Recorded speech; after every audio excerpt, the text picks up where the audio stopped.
Waalaikumsalam warahmatullahi wabarakatuh. Waalaikumsalam. Recording in progress. Oke, sudah kedengaran ya.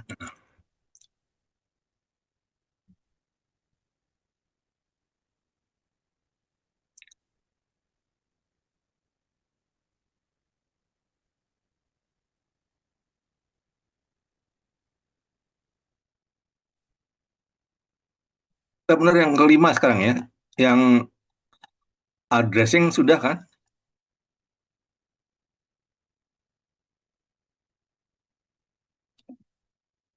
Oke ya. Minggu lalu kan kita bahas yang addressing ya. Atau belum addressing? Minggu lalu local area network dan IP addressing, Pak, benar. Udah ya. Artinya kita ini kan yang lalu kan. Iya, Pak.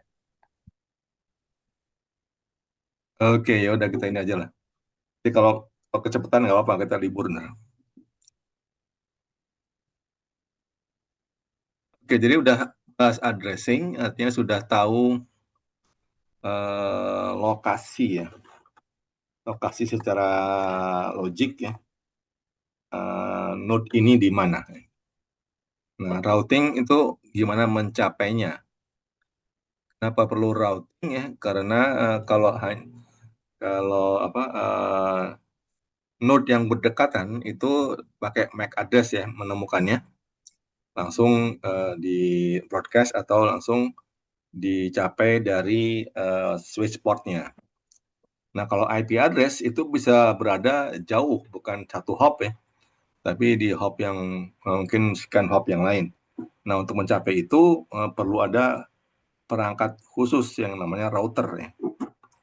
Kayak perlu routing. Jadi kita harus melalui MAC yang mana untuk mencapai tujuan. Itu prinsip kerjanya si router ya. Mencari jalur ya untuk mencapai IP tujuan. Nah, IP tujuan itu MAC address-nya belum ketemu, belum ada ya. Dan ketemunya baru setelah mencapai hop terakhir. Oke, sekarang ini dulu ya, basic dulu. Ada circuit switch, ada packet switch. Circuit switch ini berakhir tahun 2009. Artinya apa nih? Circuit itu artinya satu jalur ya. Jalur artinya kabel tertentu itu di switch kayak jalur kereta api. Di switch ini nyambung kemana gitu ya. Lalu kalau itu udah di switch, maka itu dipakai sepenuhnya oleh yang membooking ya.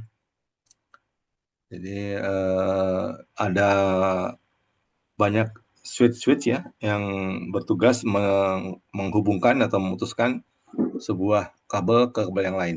Ya. Nah, lalu ininya dibilang dedicated ya, artinya setelah di switch itu kabel itu hanya dipakai oleh satu pasang, ya. Sender and receiver. Ya. Jadi tidak di share, lawannya share ya, dedicated. Jadi kereta api itu bagus ya, nggak perlu macet ya karena relnya itu dedicated. Nah,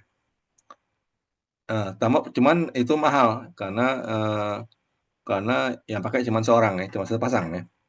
Makanya kemudian sejak ada internet itu kalah bersaing dengan yang paket switching, sehingga tahun 2009 mereka mulai menghapuskan switch networknya. Nah, kalau paket switch itu tidak ada sirkuit atau rel yang dipindah-pindahin ya. Itu tetap kayak jalan raya biasa ya. Lalu yang di switch apanya? Jadi paketnya itu kayak mobil, bisa bergerak kemana-mana. Artinya paket itu tahu tujuannya kemana, artinya bukan tahu ya, artinya dia akan diarahkan ya. Artinya ada informasi mau tujuan kemana dalam tiap paket. Sehingga bisa bareng-bareng di-share ya. Bisa bareng-bareng artinya satu link di-share banyak tujuan ya. Nanti ada router yang mengarahkan kamu kiri, kamu kanan gitu ya. Itu paket switch. Sehingga lebih murah ya karena dia bisa di-share. Jadi tidak kayak circuit switch ya. Jadi kalau menteri lewat itu circuit switch ya, di book dulu ya, kemudian baru jalan ya. Kalau kita naik angkot itu paket switch ya. Dan murah ya, tapi ada risikonya. Apa risikonya? Yaitu bisa kena macet ya. Karena kita nggak tahu yang ada depan kita mau searah atau nggak searah. Kalau searah maka dia akan harus gantian ya. Maka ada congestion, macet ya. Cuman murah ya. Kalau cukup lebar jalannya, maka kemacetannya cukup sedikit ya, sehingga nggak terasa. Sekali-sekali kehalang itu orang lupa lagi ya, jadi nggak masalah. Nah, itu semua berubah paket switch dan jadi murah sekarang ya. Bukan mahal sekali untuk nelpon, sekarang bisa murah karena pakai paket switch, pakai IP semua. Baik, nah ini lebih dalam namanya apa? Namanya datagram ya. Ini datagram paket is on its own, may follow its own path ya. Jadi dia punya jalur sendiri ya. Ada virtual circuit ya. Itu logical path yang akan dia lalui ya. Jadi ada juga yang bukan cuma bilang tujuannya, tapi dia bilang juga saya lewat mana ya, di dalam paketnya. Ya. Jadi itu disebut sebagai virtual circuit karena tidak real, itu adalah logicalnya dia saja. Ya. Virtual circuit jadi logical path ya. Dan semuanya akan mengikuti pola itu ya. Semua yang berkomunikasi lewat pasangan yang sama itu akan lewati virtual circuit yang sama. Itu virtual circuit. Ada juga namanya broadcast.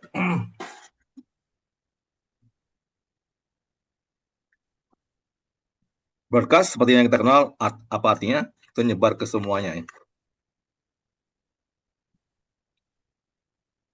Jadi, umumnya di local area network, seperti kalau mau mencari apa ARP ya, itu broadcast ya. Itu ya, itu yang packet switch, lalu ada virtual circuit, ada broadcast network. Dua-duanya masih paket switch bisa ya, masih bisa paket switch ya. Nah, kemudian ada connection oriented dan connectionless ya. Ini artinya hal lain di samping paket dan sirkuit ya. Nah, yang semua bisa ya, artinya bisa connection oriented atau connectionless aplikasinya ya. Nah, bedanya apa kemudian? Nah, kalau connection oriented dia bertujuan atau berorientasi ke hubungan dulu, maka dia harus punya jaringan dulu, harus punya tujuan dulu ya. Jadi both a connection before ya. Jadi tahu dulu mengirim kemana dan dia siap terima, baru data dikirimkan. Ini aplikasi yang connection oriented. Bagusnya apa? Artinya kita mengirim itu lalu si penerima udah siap gitu ya. Makanya ini dipakai untuk aplikasi yang mengirimkan file-file besar ya, atau file yang nggak boleh hilang ya, seperti banking ini ya. Nah, lawannya connectionless. Jadi dia nggak bikin dulu hubungan ya. Artinya si penerima belum siap oke kirim ya, tapi dia langsung kirim aja. Jadi namanya connectionless, kirim dulu ya, baru kemudian cari jalan ya. Akibatnya apa? Artinya setiap paket itu bisa jadi lain-lain rutenya, tujuan sama tapi rute lain-lain. Kalau connection oriented kita bisa atur supaya rutenya sama semua ya. Jalurnya sama semua. Kalau connectionless dia akan bisa beda-beda jalurnya, yang penting tujuannya sama. Jika email dibilang ya, email mungkin headernya lewat jalur atas, mungkin ekornya lewat jalur bawah, lalu kontennya jalur tengah, itu nggak apa-apa ya. Ini yang contoh yang connection oriented. Ini ada tahap awalnya ya, untuk membangun hubungan dulu ya, sebelum ngomong. Jadi ada belnya, namanya benar nggak namanya yang terima siapa, kalau benar baru mulai ngomong gitu. Itu connection oriented ya. Itu ilustrasinya. Kalau connectionless tidak perlu siap terima dulu, langsung kirim. Maka dicontohkan di mana mereka itu bisa lewat rute yang beda-beda. Seorang mengirimkan tiga surat ke tujuan yang sama ya, dari yang Sacramento ke Atlanta, tapi tiga itu bisa lain-lain jalurnya. Mungkin waktu awal-awal yang kosong ke arah ke St. Louis, dia ke St. Louis. Mungkin waktu dia ngirim yang 2 lagi, di kosong lewat Boise. Maka dia lewat Boise. Tapi tujuannya akan kembali ke Atlanta lagi ya. Sama semua tujuannya. Itu connectionless ya. Jadi rutenya bisa nggak sama, tapi tujuan sama. Akibatnya apa? Akibatnya bisa nggak bareng sampainya ya. Nanti kita lihat ya.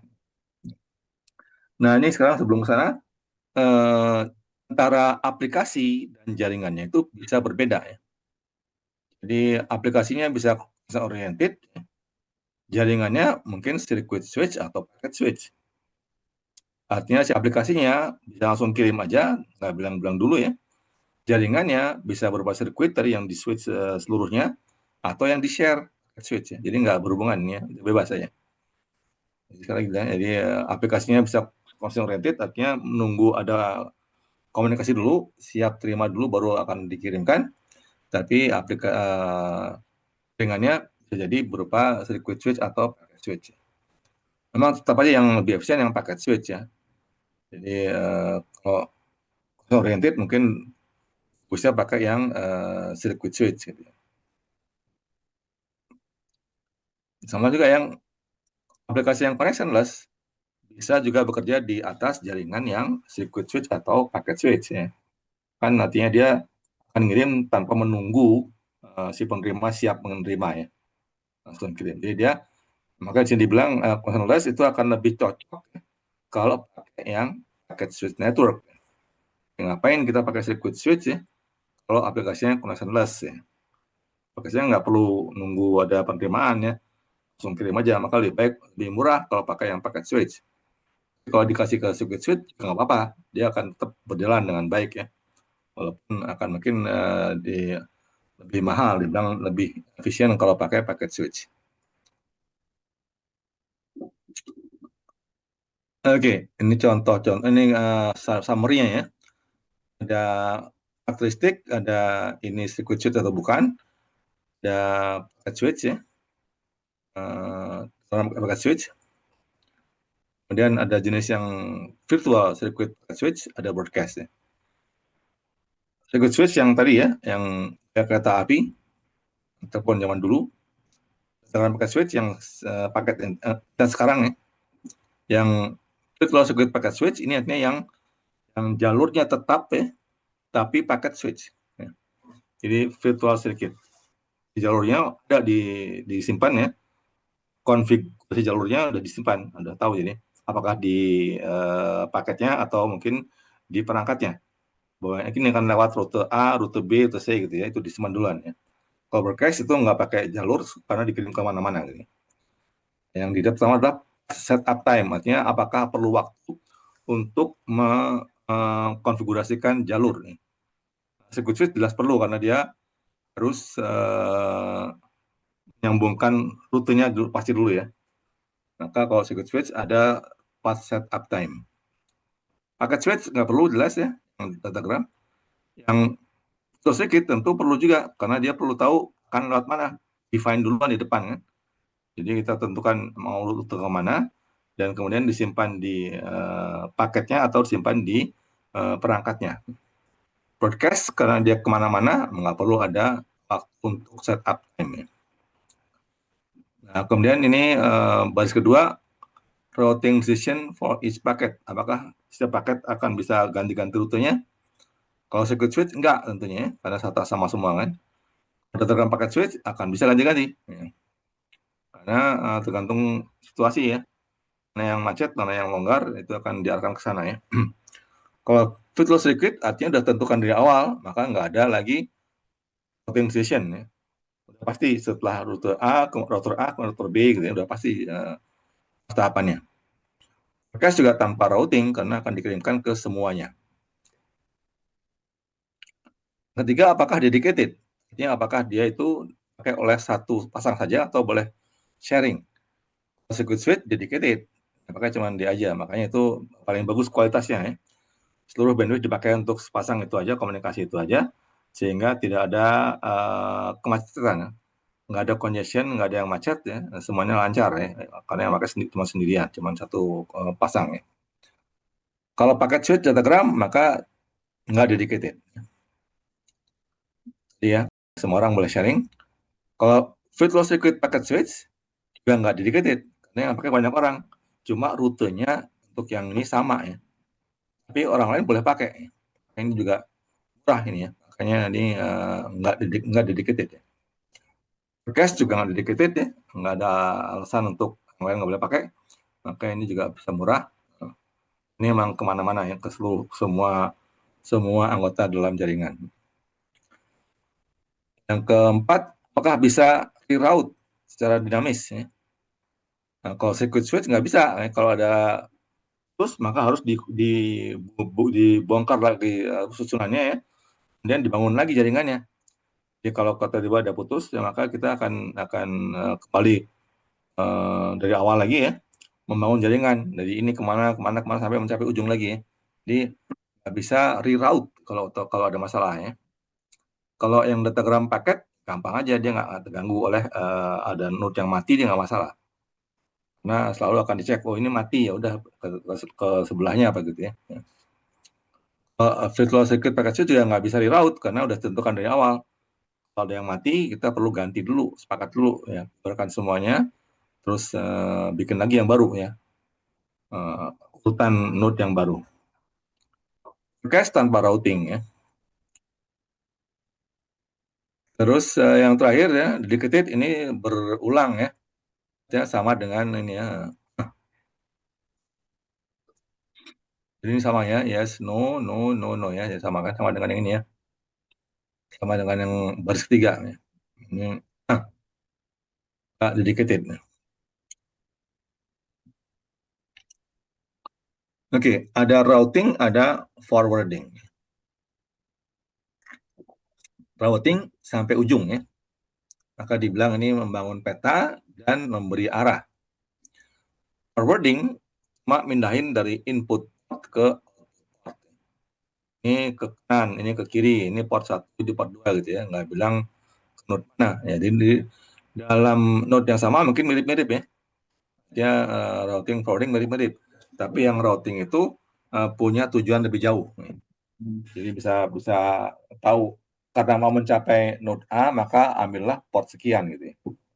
Nah, kalau forwarding hanya concern dengan saya masuk dari port 1 keluarnya port mana nih, itu aja. Jadi itu antara routing dan forwarding ya. Ya. Forwarding bisa berlaku di dalam switch, kalau routing hanya di router ya. Dan routing itu dibuat dari peta rutenya ya, tahu ketujuan akhirnya ya. Walaupun langkahnya di dalam satu node akan sama, dari port ini mau kemana pindah ke port sana lah gitu ya. Input port ke output port. Nah, forwarding table bisa kita cek ya dengan komen ini ya, netstat -rn ya. Jadi akan dapat tabel kayak gini. Tujuannya 1.001, maka gateway-nya ini statusnya, flag-nya, referensinya, penggunaannya berapa paket yang lewat ya, interface-nya ya. Nah, angka ini 1.001 ini kan kelas A yang paling ujung ya. Ini spesial untuk local loop ya, jadi namanya LO0. Ini nggak kemana-mana, ini kalau ngirim ke diri sendiri ya. Ini flag-nya U ya. U artinya up, H artinya dia host ya. Terus tujuan yang lainnya, yang kedua, 92.168.2 ini private address ya. Untuk ini network ya, karena cuman sampai 3 byte ya. Ini kan 0 artinya. Artinya dia satu network ini. Kalau semua yang ke arah sini, mau 9821, 22, 23 dan seterusnya itu sama semua ya. Itu akan dikirimkan ke port ini 92.825. Nah, ini dia tutup ya. Versinya 2, mungkin apa gitu ya. Udah 13 paket yang lewat ya. Ini bisa aja fiber apa gitu ya. Nah, berikutnya ya, ini beda network lagi ya. Terus ini juga up, ini kayaknya banyak, LE bisa jadi lokal internet gitu ya. Terus ini berikutnya ada lagi yang ini .3 ya. Ini juga up nih sekian, QE mungkin yang lain lagi ya. Terus ini ada 24 ini spesial untuk broadcast. Ini bisa overlap ya dengan yang 93 ini ya.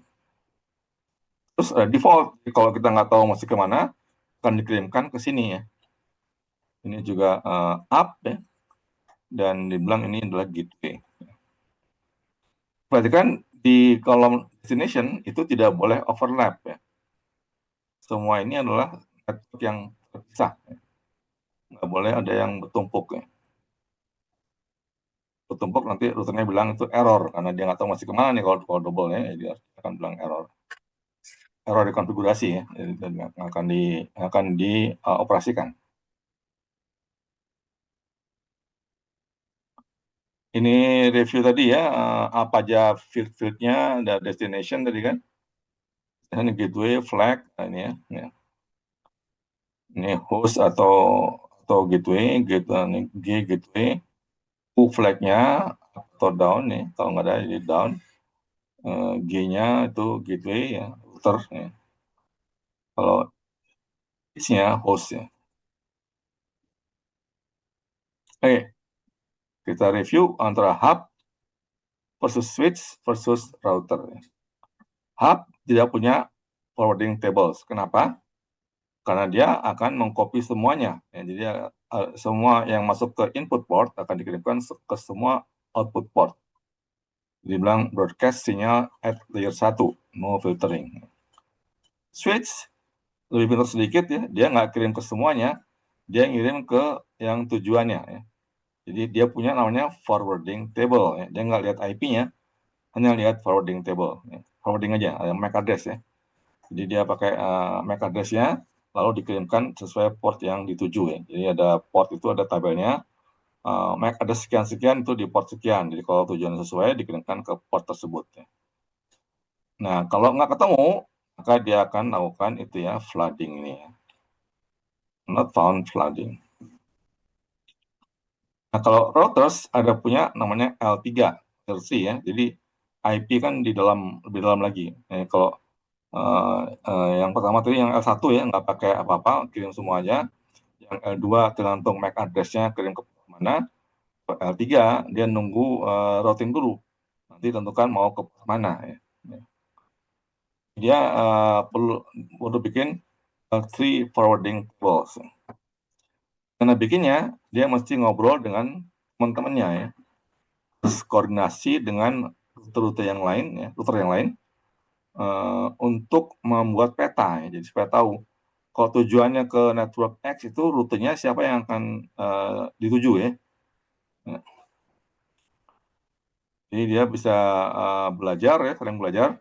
Nanti kan dia bilang, saya bisa lihat network ini. Yang lain bilang, saya lihat ini. Nanti digabung-gabung ya. Sampai mencapai kalau saya mau ke network X itu mesti lewat router yang mana ketemu itu ya. Jadi dia akan pelan-pelan akan saling sharing ya untuk menemukan peta keseluruhan. Jadi bilang never broadcast or flood ya. If they don't have a route, they pass the buck to another router. Jadi kalau dia nggak tahu, kalau yang di L2 kan kalau nggak tahu ya udah di flood aja ya. Semua dikirimin. Kalau router tanya ke gateway-nya, kamu tahu nggak ini? Nanti yang tahu jawab gitu ya. Oke, itu router ya. Nah, kemudian rutenya itu kan dibikin dalam tabel ya. Nah, itu tabel itu kan disimpan di router. Nah, apakah itu statik, artinya sama terus, atau bisa berubah otomatis? Kenapa berubah? Karena kadang-kadang ada juga node yang tiba-tiba mati atau tiba-tiba nambah ya. Sambung orang nyambung lagi, lalu kita menambah rute kan. Nah, itu apakah perlu diprogram lagi atau enggak? Maka ada dua opsi, apakah statik, apakah dinamik. Kalau statik, maka si administrator itu yang akan mengetikkan tabelnya. Jadi dia bikin tabel kalau mau ke network ini, rutenya ke gateway ini atau port ini. Kalau ke mau network yang berikutnya itu rutenya mana gitu ya. Ya. Jadi yang dinamik nggak perlu diprogram, ada algoritma yang bekerja sama ya, untuk menentukan petanya ya. Jadi perbandingannya kalau yang statik itu memang lebih punya kontrol ya.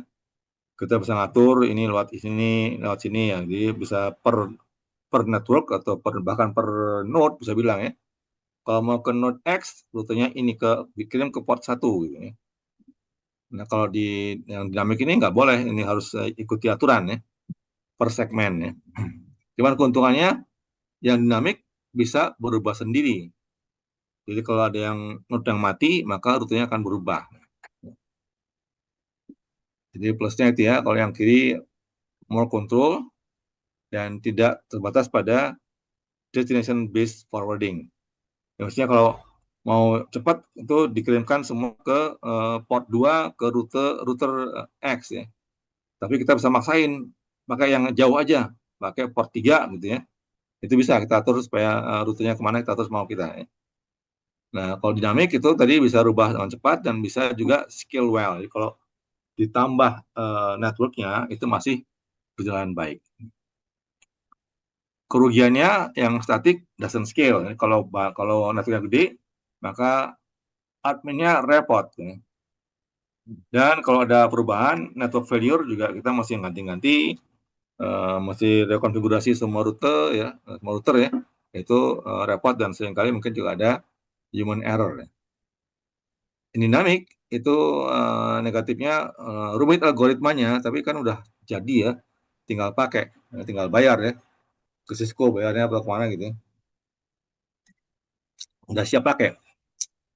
Lalu mengkonsumsi CPU, bandwidth, memori ya, tapi ini juga sudah built in ya, jadi sudah dijual dengan CPU dan lengkap ya. Debugging rumit ya betul, tapi kan development aja ya. Sekarang sudah bagus ya. Ini juga sudah jadi, sudah diuji ya.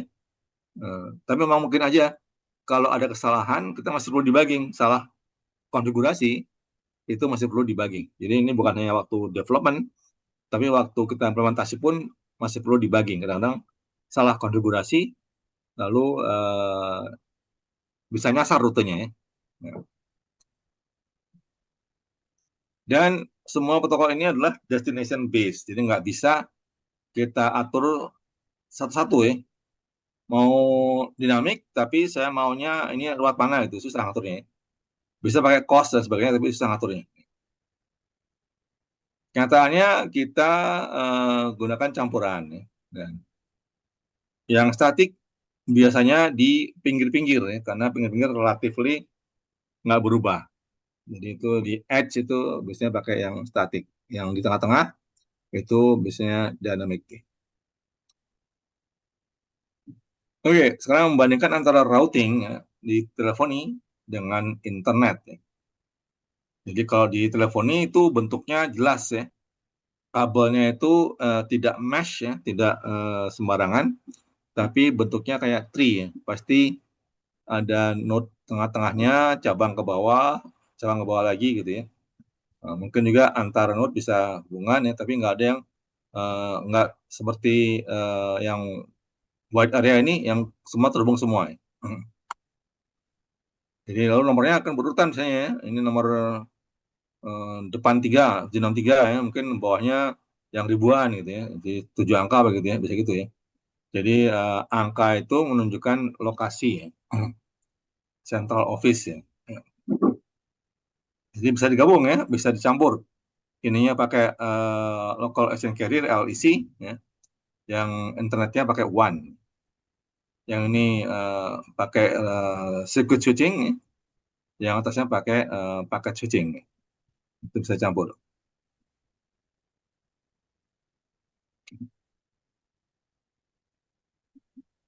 Circuit setup is what is routed. Apa maksudnya ini? Ya artinya memang kalau kita coba terjemahkan memang artinya waktu menentukan sirkuitnya itu melalui aplikasi routing. Terus lalu komunikasi suara akan menggunakan rute itu dan menggunakan sumber-sumber daya yang di reserve ya. Ini yang untuk telepon ya. Ya. Jadi kalau telepon yang zaman dulu ya, sekarang tinggal dikit mungkin ya. Waktu kita dial itu langsung ditentukan rutenya kemana ya. Nah biasanya emang ini three level hierarchy ya, dengan fully connected core. Jadi core-nya itu kayak gini ya, ini semua connected nih, cek mana-mana ya. Jadi ini memang ini gambarnya bukan untuk internet ya, ini untuk telepon. Telepon di tingkat atas itu kayak gini bentuknya ya. Semua terhubung ke semua. Ya.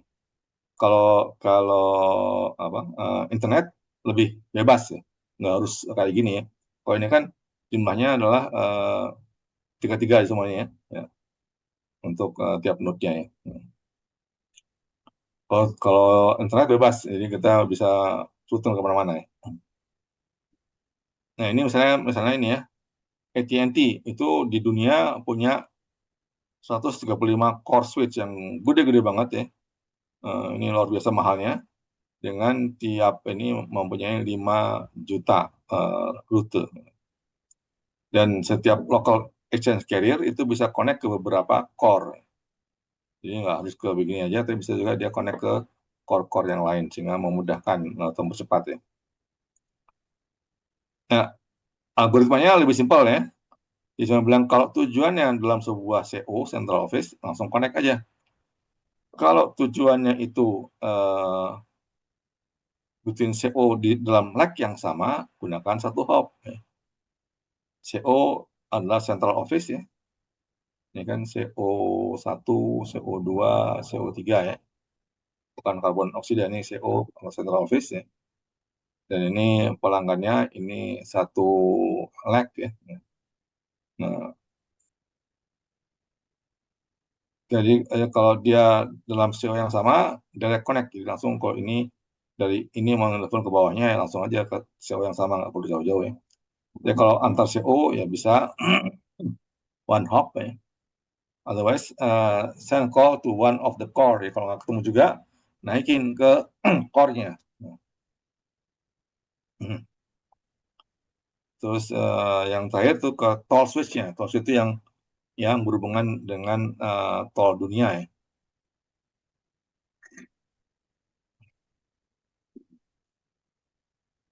Jaraknya ke toll switch itu 1 atau 2 hop maksimal. Jadi algoritmanya simpel ya. Kalau yang one hop nggak ada, udah penuh semua, maka kita pilih yang two hop yang mana, gitu aja ya.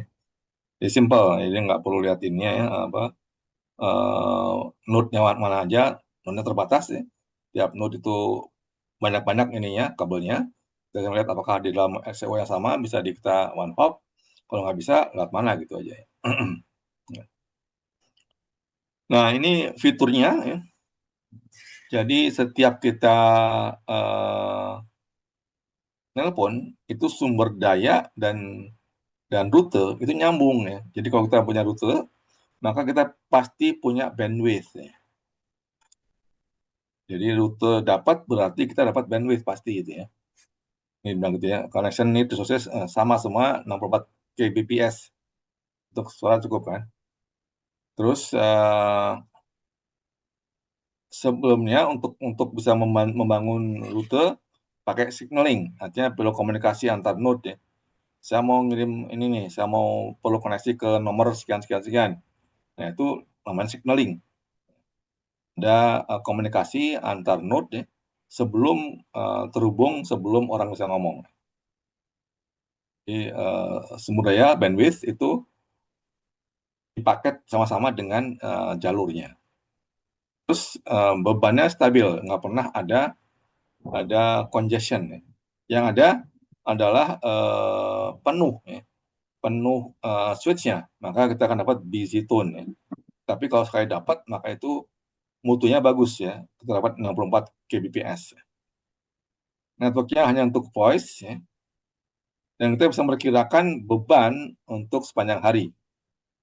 Jadi biasanya beberapa orang yang pakai telepon itu bisa ditebak, bisa diprediksi ya dari data sebelumnya.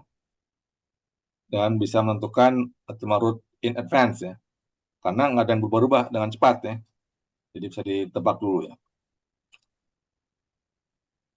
Sisi teknologi dan ekonomi ini sangat reliable. Kenapa reliable? Karena emang mahal kalau putus ya, dan dengan switch yang reliable, maka perangkat ujungnya telepon ini bisa dibuat simple mungkin ya. Telepon kan simple aja, cuma ada dial sama mikrofon sama speaker ya. Dan downtime-nya itu sangat kecil karena reliable tadi kan, dan karena mahal ya. Dan topologinya tidak akan berubah cepat ya. Jadi ini bilang carrier grade itu adalah reliabilitas tingkat tinggi untuk telepon misalnya ya. Oke, ini jadi kembali fiturnya. Jadi yang mau telepon awalnya itu bisa menebak ya rutenya kemana aja dan menghitung rutenya ya. Terus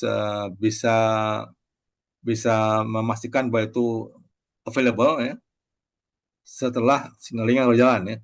Setelah dia bisa connect ke node sebelahnya sampai ke ujungnya, maka dia harus tahu ini ada nggak jalurnya. Kalau nggak ada ya dia akan berikan busy tone.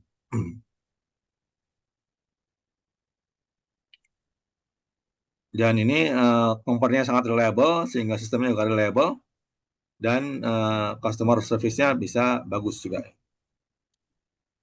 Terus satu lagi adalah topologinya simple ya, tidak mesh tadi ya, very highly connected, hierarchy, and full mesh at each level ya. Mesh-nya tuh mesh nggak sembarangan ya, artinya semua terhubung semua bisa, hanya ada one hop-nya ya, tapi terhubung pasti gitu ya. Jadi namanya mesh juga ini, sehingga tapi tidak sembarangan kayak di internet ya. Content reliable bisa kemana-mana ya. High cost ya, karena reliable tadi ya, dan yang pakai sendirian ya, sehingga itu mahal. Terus dari sisi pengelolaan, maka ini dimiliki oleh sebuah organisasi ya. Karena susah untuk bagi-baginya, karena harus sangat reliable, harus bilang-bilang dulu banyak aturannya. Ya, jadi ini kebanyakan satu organisasi yang besar sekali. Dulu Pastel ya, kita dulu ada Bell telepon di luar negeri di Amerika ya, AT&T. Ya. Terus supaya murah maka harus besar dia. Ya. Jadi nggak mungkin dipecah-pecah kecil-kecil ya, seperti apa internet provider. Ini harus besar ya. Terus dia afford scale economics ya, karena besar dia bisa membuat network yang ekspensif. Terus dia juga bisa melakukan statistik untuk melakukan improvement secara global. Source based signal and simple alternate path routing. Jadi lihat sumbernya di mana, mau kemana, langsung ditentukan rutenya ya. Lalu kalaupun itu ada kemungkinan putus, biasanya ada satu jalur alternatif. Oke, itu yang telepon ya. Jadi ya, yang switch oriented ya, switch network, function oriented ya. Sekarang dikontraskan dengan yang internet. Ya. Internet ini desainnya adalah reliable dan murah. Ya. Nah, karena murah, maka dia akan sering rusak. Sehingga topologinya akan sering berubah. Maka itu perlu dynamic routing. Nah, kalau yang telepon tadi, end sistemnya itu kan simple ya, hanya perangkat telepon ya, ada mikrofon, ada untuk dial, ada speaker ya. Kalau di sini, kalau yang di internet harus pinter ya, karena mau tahu rute kemana kan, maka punya computation capabilities ya. Mungkin dia juga sedikit ada routingnya, makanya dia ada distributed algorithm can be implemented.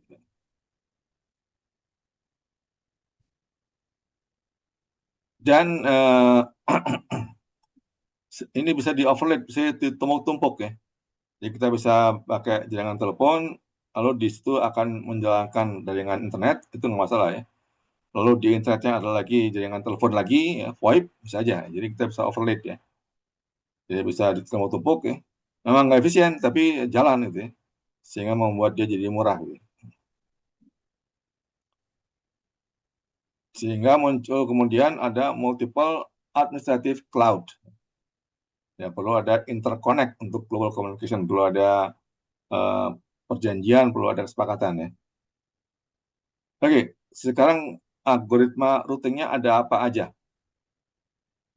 Nah, ini lihat kelompoknya ada interior gateway, ada exterior gateway. Interior dari sisi mana? Dari sisi bisnis ya. Kok satu perusahaan, dalam satu perusahaan itu interior gateway.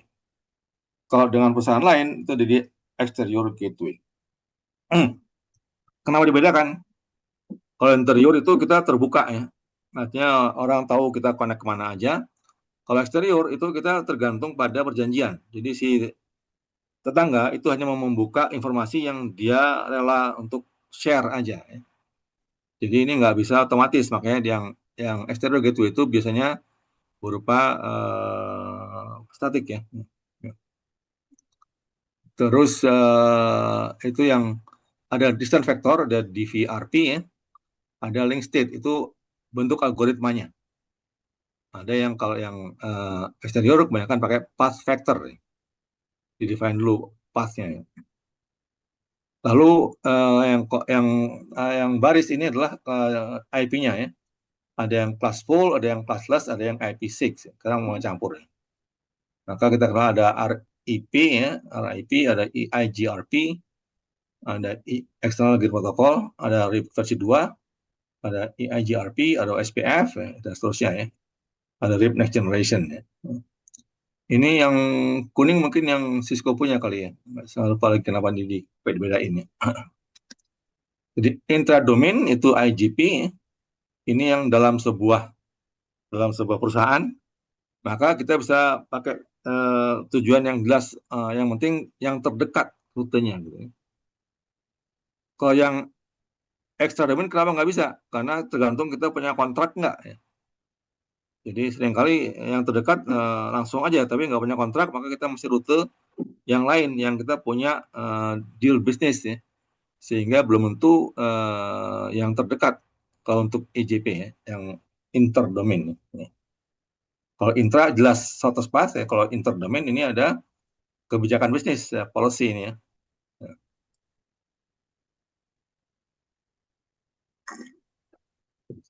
Perlu ada kesepakatan ya. Karena paket yang lewat itu akan perlu bayar ya, apa jalan tol perlu bayar tolnya ke pemiliknya ya. Dan kalau lewat beberapa pemilik ya akan bayar di share. Seperti kita ngirim surat ada perangkonya, perangko itu di share ya, duitnya ya. Jadi perlu ada kebijakan, ikut kebijakan dari autonomous system AS ya. Requirement-nya seperti apa? Kalau intra AS ya, ini yang di dalam ya, itu kira-kira ukurannya bisa 10-an atau sampai ribuan ya. 10-an kalau small, yang large ASP itu 1000-an. Terus lalu routing convergence. Ini artinya kalau ada perubahan, itu mungkin nggak semua router tahu ada perubahan. Nah, sampai kapan dia akan beradaptasi, itu namanya konvergensi. Nah, ini yang kelas rendah itu kadang-kadang bisa jadi beberapa router akan mempunyai peta yang berbeda. Jadi bisa aja bisa mentolerate some connectivity disruption. Kalau yang high end ini harus fast convergence. Kalau ada perubahan harus segera nyebar dan semua orang sepakat ya. Ini yang peta yang terbaru.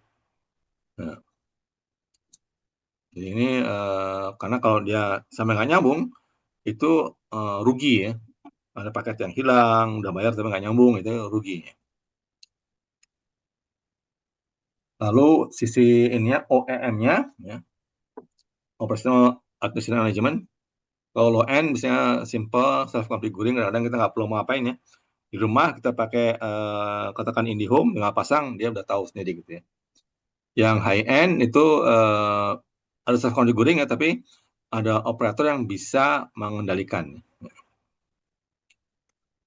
Traffic engineering artinya ini yang mengatur berapa bandwidth di sebuah link ya, itu hanya ada untuk yang high end, yang low end yang di rumah itu nggak diatur ya, silakan pakai sepenuhnya gitu.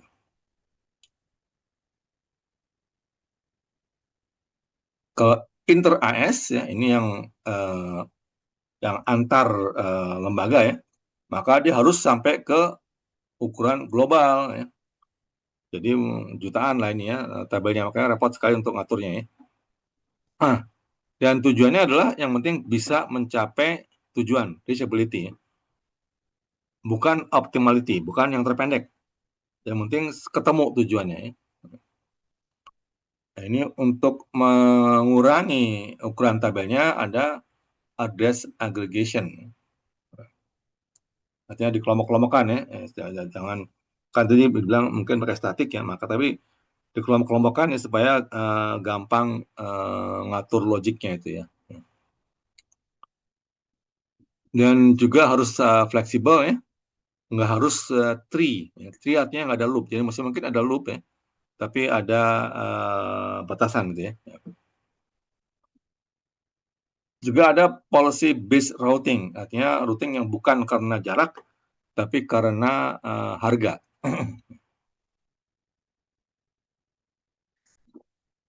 Ya, kalau melihat antara dua buah jalur ya, A lewat A atau lewat B, mungkin bukan lagi karena yang mana yang dekat, tapi karena yang mana yang lebih murah.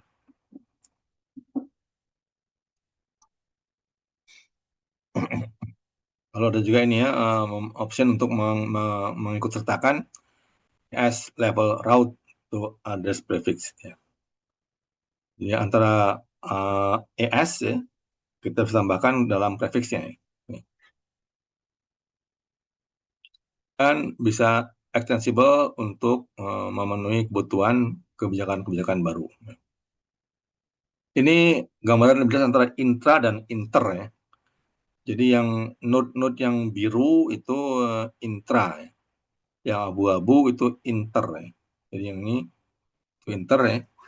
Yang abu-abu itu yang intra. Jadi katakan ini ya, dari apa A.B ya. A besar dot B ya. A besar dot B ini ya. Di network ini sudah A, B, C, D ya. Gateway-nya itu ada A.A dan A.C ya. Jadi dari A.B ya, dia lihat dari fisikalnya, terus data link ya, terus lihat ke inter AS ya, ini B.A, B.A yang sini ya, ini ya, mau ke A.B sini kan, dia perlu lewat ini dulu, lewat yang abu-abu dulu, maka ada inter AS routing algorithm ya. Masuk ke table, ini gabungan antara yang intra sama inter ya. Ini kemudian bisa nyambung ke sebelah lagi yang intra AS, setelah ketemu networknya si A.A, baru bisa menemukan saya mau ke A.B. Ini tabel di gateway A.C ya, sini ya. Ini isi tabel A.C. Jadi dia punya port yang ke A.A, ya, masuk yang menuju ke A.B ya. Terus ada yang bisa ke network B, B.A ya. Ada yang ke A.D sini.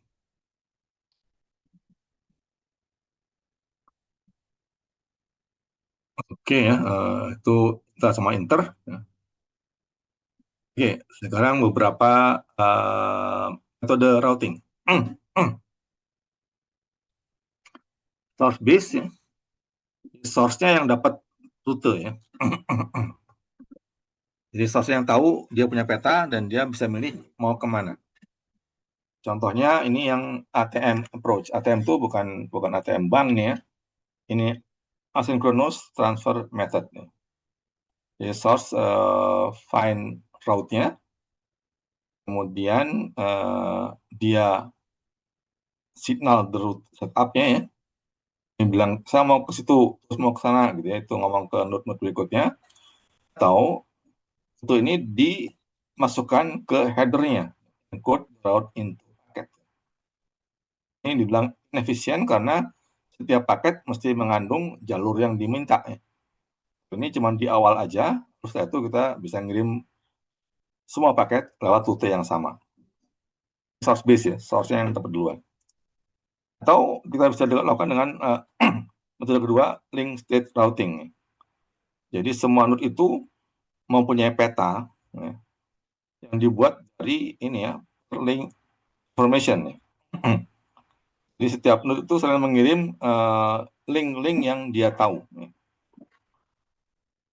Terus digabung-gabungkan ya, akan dapat peta keseluruhan. Nah, kalau yang distance vector, itu dia nggak mikir link, tapi dia tahu siapa node yang sebelah saya. Jadi dia bilang dia akan kirim node information ya, ada distance signpost, ini signpost ya, untuk menentukan berapa jaraknya dari node itu, multi hop. Ya. Nah, jadi dia akan bisa melihat signpost-nya tetangganya untuk membuat peta dia sendiri. Ini yang distance vector. Subset dari shortest path is also shortest path between two intermediate node. Jarak dari D jarak dari I ke J ya, itu adalah dari I ke A yang tetangganya ya, kan terdekat dari K ke J gitu ya. Jadi D I J yang I ke J ujung-ujung ya, itu adalah jarak dari I ke K sebelahnya ya, dan dari K ke J. K ke J ini berapa node ya.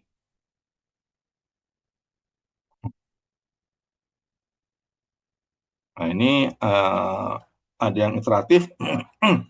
Nanti kita lihat satu-satu ya, pelan-pelan stepnya. Ya. Ini ada yang dibikin oleh Bellman Ford. DV adalah distance vector ya. Ini kita lihat literasinya. Ini adalah networknya ya, yang lengkapnya ini ya. Kita lihat bagaimana si node A ini menemukan keseluruhan ya.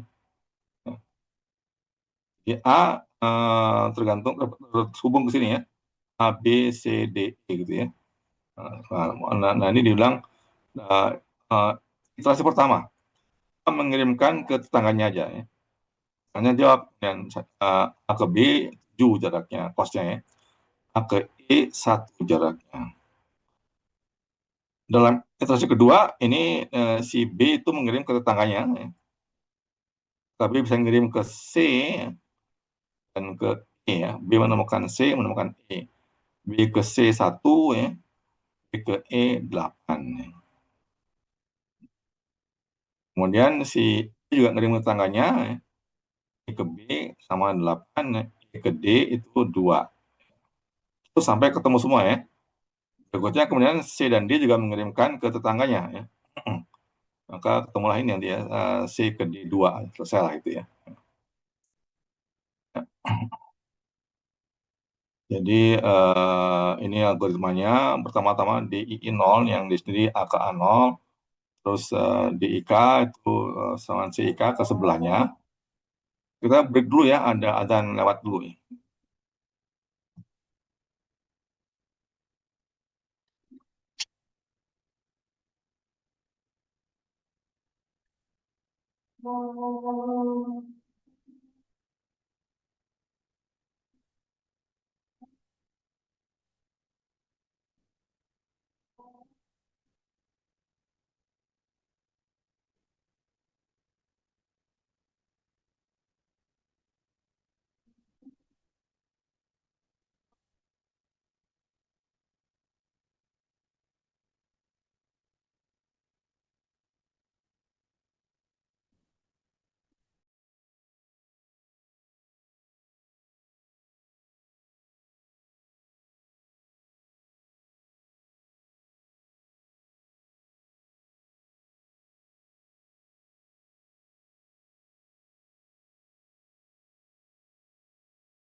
Yud ya, ini algoritmanya.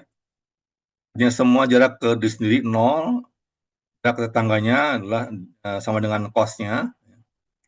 Dan kalau yang enggak nyambung itu infinity.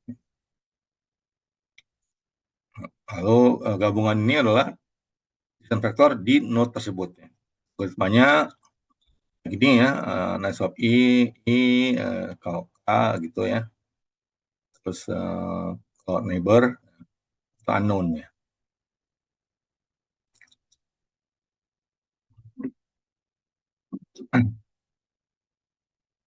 Oke, jadi ini bergeraknya begini, kita mapai ya, kita menyusuri pertama ke yang next hop, kedua ke next hop berikutnya gitu ya, sehingga semua akan ketemu gitu ya. Untuk node yang awali ya. Nah ini yang dilihat ya, contohnya ini ya, lebih gampang ini ya. Jadi pertama-tama dari A kan, yang mencari jalur ya, A ke A ini ya, terus ini A ke B, A ke C, A ke D, A ke E ya. Mula-mula A ke A selalu 0 kan, lalu A ke B ya, 7 ya. Terus A ke C kenal, maka dia infinity ya. A ke C ke D ya, nggak ketemu juga ya. A ke E tahu karena E kan satu hop ya, maka A ke E 1 ya.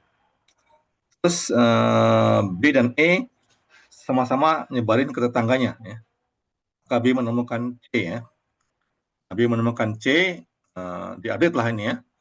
Maka A ke B tetap 7 ya. Terus A ke C yang dulunya nggak ada, sekarang tahu, dapatlah A ke C 8 ya. Terus tadi kan B sama yang menyebar ya. Ini juga menemukan D. Jadi sekarang dari A bisa ke D ya, lewat jalur E ya. Ya, A bisa ke D setelah ketemu B tadi kan, A ke B ke E ke D ya. Ya. Jadi A ke A ke B, A ke C 8, A ke D 3 ya. Lewat mana? Lewat yang bawah ya. A ke E ke D. Terus C dan D juga menambahkan lagi ya. Ketemulah C ke D ada jalur ya. Maka di berikutnya lagi A ke B tetap 7 ya. A ke E ya. Ada rute sekarang ya. A ke ya, semula 8 kan ya. Sekarang A ke E ini bisa jadi 5 karena apa? Dari 1 ke 5, 3, 8, Jadi 5 ya. Ini lewat E, terus 1 mestinya ya. Ini D ya.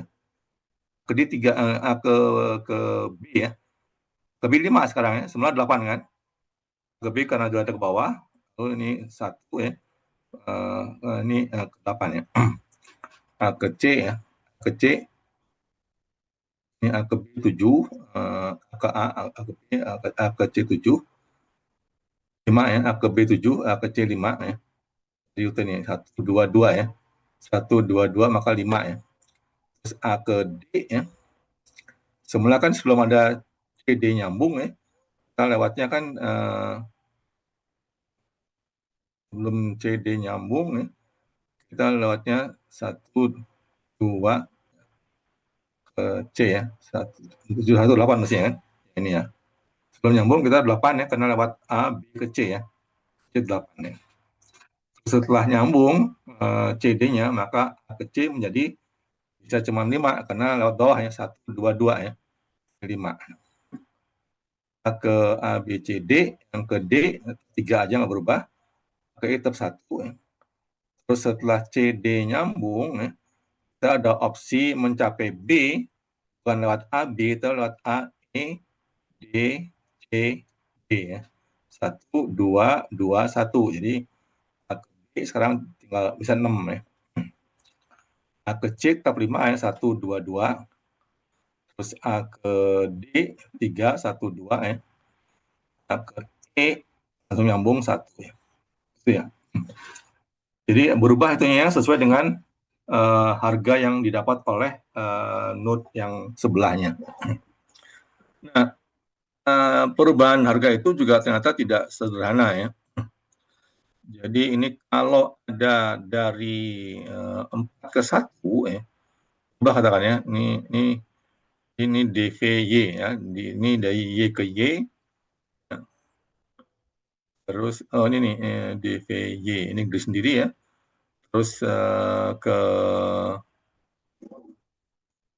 bukan ini yang Y punya ya, ini X, ini Y, ini Z. Y ke Y 0 ya, artinya ini banyak Y kan.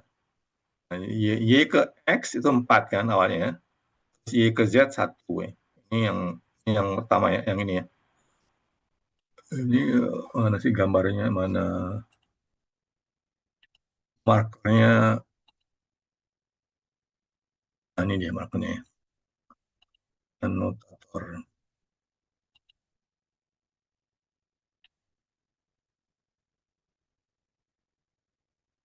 Uh,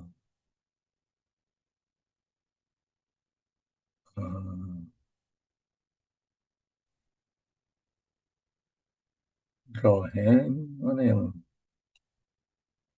highlight? Ada drawing lah ya. Jadi ini adalah X ya.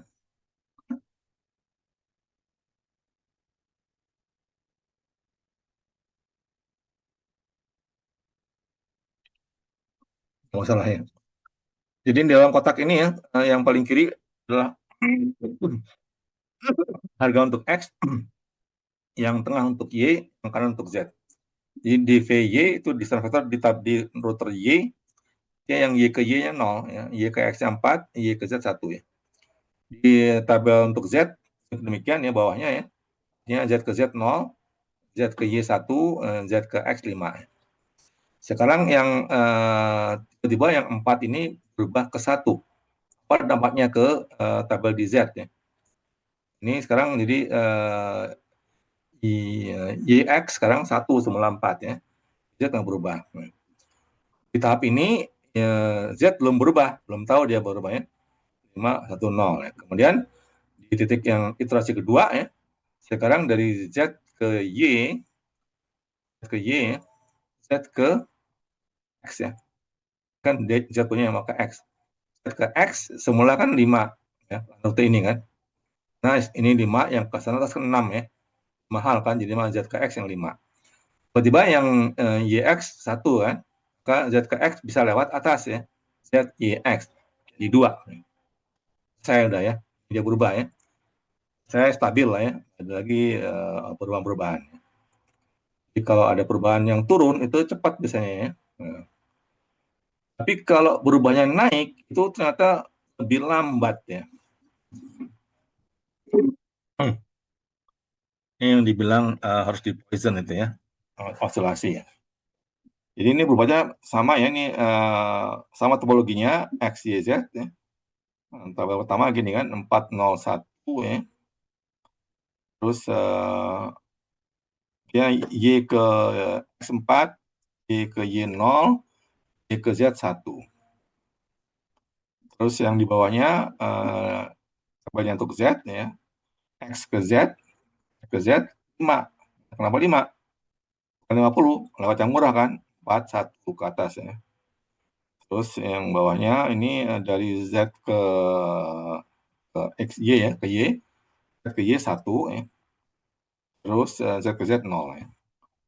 Terus tiba-tiba si Z ke X naik di 6 ya. Ya, 6 ya. Yang tahu tentunya Z ke X naik ya, ke X naik ya. Yang tahu tentu Y duluan kan, Z nggak tahu karena dia jauh kan. Y ke X naik dari 6, Z nggak tahu, Y tahu. Nah, Y tahu, sekarang dia di 6, maka dibilang 6 sini kan. Terus di Z belum tahu, nggak berubah, 1,0 ya. Terus kemudian yang tadi ya, yang 5 tadi kan, 5 tadi kan lewatnya dari Z, Y, X ya. Ini dari sini ya, ini kan punya Z ya. Punya Z menuju ke X ya. Z menuju X lewat atas Y kan. Ini kan dibilangnya 5 ya. Terus tiba-tiba si Y kan bilangnya 6 sekarang kan. Maka sekarang si Z ngabit juga kan lewat atas tadi ya. Z, Y, X. Ini 94 jadi 6. Jadi nggak lagi 5, sekarang 7 sekarang kan. 7 jadinya ya. Nah, terus si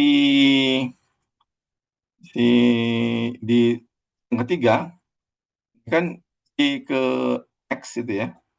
Dia punya opsi lewat sini kan. Langsung ya. Atau dia lewat Z ya. Lewat Z. Nah, ternyata kemudian kan dibilang Z ke X ya.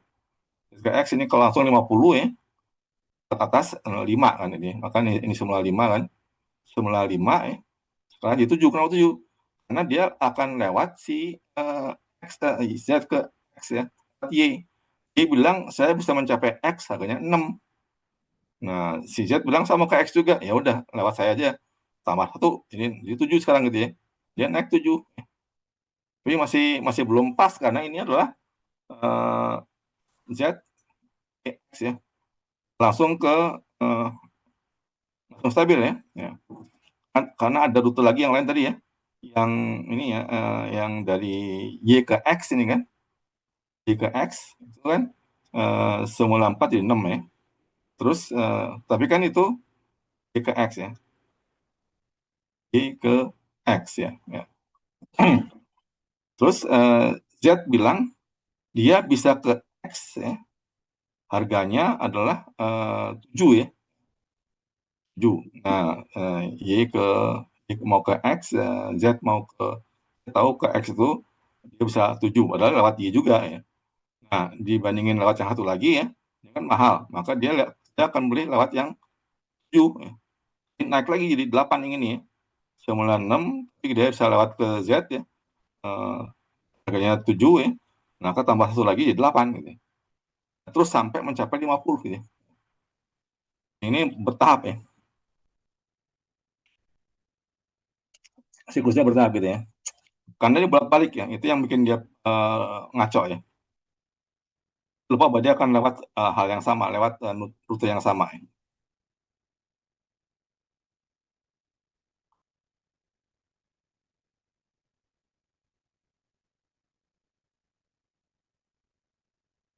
Oke. Ke-6 ya. Nah, lalu gimana supaya tidak begitu ya?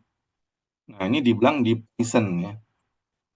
Jadi untuk ini dia diganti ya, bukan jadi 6 tapi diperbesar sampai ke 60 ya. Sehingga langsung dia melebihi yang ini ya, lebih yang 50 ya. Dia langsung berhenti ya algoritmanya ya.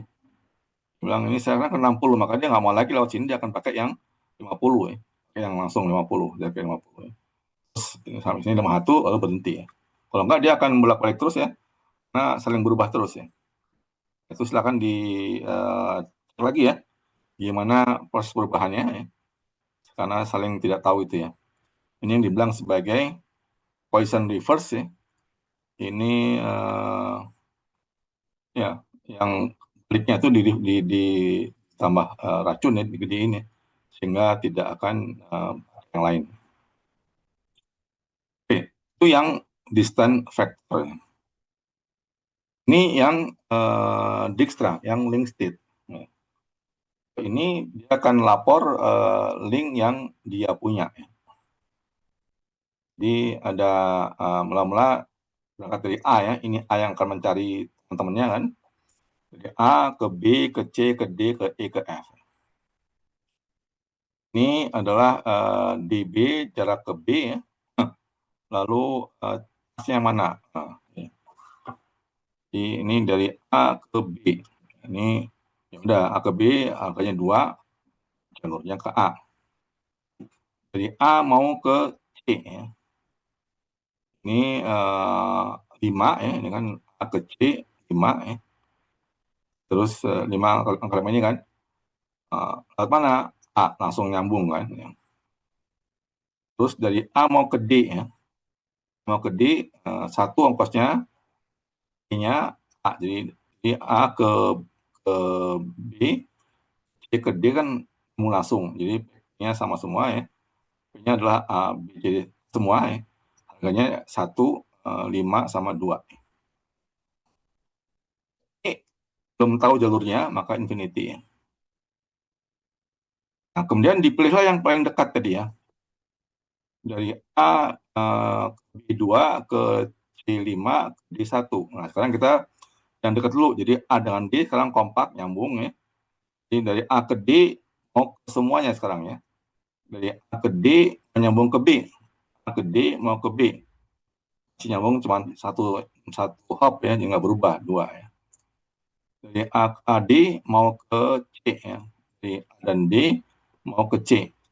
Lewat A aja itu ada 5 ya. Tadi kan A yang AC melakukan ini ya 5 kan. Kalau lewat jalur bawah, lewat D, harganya 4. Maka ini berubah sekarang, bukan lagi 5, 4. 4 tapi pasnya bukan langsung dari A, tapi lewat D gitu ya. Terus ke D ya, ini nggak ada kan, sudah masuk ke dalam grup ya. Nah, E, dari AD ke E ya. Nah, ini kalau lewat B nggak bisa, ada lewat D. Jadi totalnya adalah 1, 2 ya. Jadi ini bisa ya, dengan ongkosnya 2, jalurnya lewat D. Gitu ya. Terus sampai akhirnya ketemu semua ya. Kita akan membangun namanya shortest tree ya. Ini yang merah ini. Shortest path tree. Jadi A akan nyambung ke semuanya ya. A ke D, A ke D, E, C bisa juga ya. Ke F bisa juga. Semua terhubung nih kan. Jadi A ke B, A ke D, ke E, ke C, dan ke F. Semua nyambung tapi rutenya yang merah ini. Itu adalah shortest path tree-nya. Berupa tree ya, nggak ada yang looping ya. Dan itu yang terpendek. Ya. Jadi mula-mula kita punya ginian ya, dengan harga linknya semua, dengan algoritma Dijkstra di atas, kita merubahnya menjadi I ini ya, yang menggambarkan gimana dari X menuju ke semua node. Setiap node akan menghitung masing-masing. Jadi A untuk mencapai semua node gimana caranya, D gimana caranya, akan lain-lain gambar tree-nya ya. Tapi dari link state DB yang sama, ini kan same for all routers ya. Ini sama semua, tapi setelah dijalankan algoritmanya akan masing-masing menemukan masing-masing yang lain-lain bentuknya ya. Gitu ya. Itu yang DV ya, dan yang link state. Lalu apa itu cost metric? ini kadang-kadang kita bisa menambahkan cost ya, bukan cuma hop ya, tapi ada cost. Nah, costnya itu diisi apa? Ini bisa untuk mengatur traffic. Jadi kalau kita kasih ongkosnya yang paling murah, maka itu akan menjadi populer gitu ya. Nah, jadi itu untuk mengatur ini kita perlu ada convergence versus load distribution. Nah, yang penting diatur supaya mencegah osilasi. Ya. Jadi kalau salah ngatur itu bisa bolak-balik ya. Tidak mencapai convergence. Itu kalau kita pakai harga ya. Yang biasanya yang gampang adalah pakai static metric. Itu jumlah hop saja. Yang dynamic kita harus tambahkan faktor lain, misalnya apa delay ya. Ini bisa osilasi. Atau kita juga turun dengan kuasi statik. Ya. Jadi ada metriknya tergantung pada overall network load dan harapannya itu relatively stabil gitu ya. Oke, ringkasannya link state itu ada topologi yang disebarkan ke semua node. Yang vektor disebarkan, masing-masing tahu masing-masing ya tangganya, lalu akan saya tanya, kamu mau ke sini bisa nggak gitu ya, itu yang factoring ya. Ini pertanyaan disebarkan, lalu masing-masing menyusun ya. The best end-to-end itu dihitung oleh tiap router. Ini ada best next hop ya, karena naik ke sebelahnya. Ya, best end-to-end pas itu menentukan next hopnya. Ini adalah hasil dari gabungan laporan setiap node. Based on minimizing some of distance ya, memang tadi ya, dikecilin mana kalau lebih dekat ya diganti jalurnya ya, diganti ongkosnya gitu kan. Kalau ini nggak ada distance, cuman harga aja langsung ya. Ini hanya berjalan kalau kebijakannya sama. Misalnya kalau dia hanya menghitung jumlah hop ya. Ini bebas karena tergantung laporan tiap router kan. Ini bisa untuk yang eksternal ya. Ini yang RIP itu internal, BGP yang untuk eksternal. Ini hanya untuk yang di dalam saja, yang apa state kan di dalam aja. Oke, itu routing ya. Berikutnya tinggal ini ya, ini adalah berbagai protokol yang ada dalam IP ya. Bisa lihat petanya protokol ya. Yang pertama TCP yang paling populer ya, ini adalah Transmission atau Transport Control Protocol. Ini yang menghubungkan end-to-end ya. Kalau IP memang IP-nya end-to-end, tapi dia sebenarnya hanya mengirimkan ke tetangganya ya. Sender and receiver ya, using port numbers. Ya. Jadi bukan IP saja, IP dan port. Kenapa perlu ada port? Karena dalam satu IP itu bisa punya banyak aplikasi. Ya. Nah, aplikasi itu ditentukan oleh nomor portnya. Dan jadi TCP ini bisa multiplexing ya, artinya tujuan yang sama bisa beberapa TCP connection ya, karena lain-lain portnya. Satu IP address tapi lain-lain portnya. Ini disebut sebagai multiplexing ya.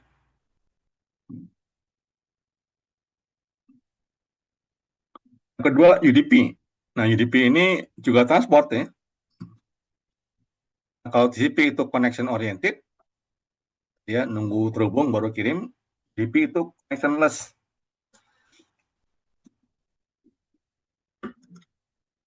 UDP dipakai untuk streaming ya, dan lebih simple, cepat ya, lebih simple. Kenapa orang pakai ini ya? Karena cepatnya. Tapi kerugiannya dia tidak bisa menjamin paketnya itu nyampe. Jadi kalau ada yang hilang dia nggak tahu ya. Kalau TCP tahu ada yang hilang dia bisa kirim ulang. Ya. Untuk yang cepat-cepat itu perlu pakai UDP. Ya. Yang takut hilang itu pakai TCP. Ini kembali ke TCP ya. Dia menjamin bahwa penerimanya tidak akan tenggelam dalam data ya, overrun with data. Ada flow control. Ya. Dan TCP bisa melakukan end-to-end error correction ya. Jadi kalau ada paket yang salah kirim, dia tahu ya, bisa dikirim ulang.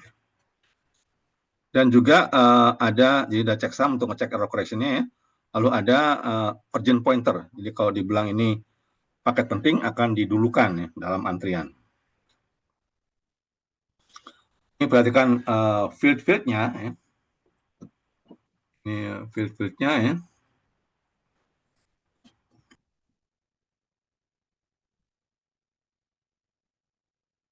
Ada source port ya. Ada source port, ada desk port tujuannya ya.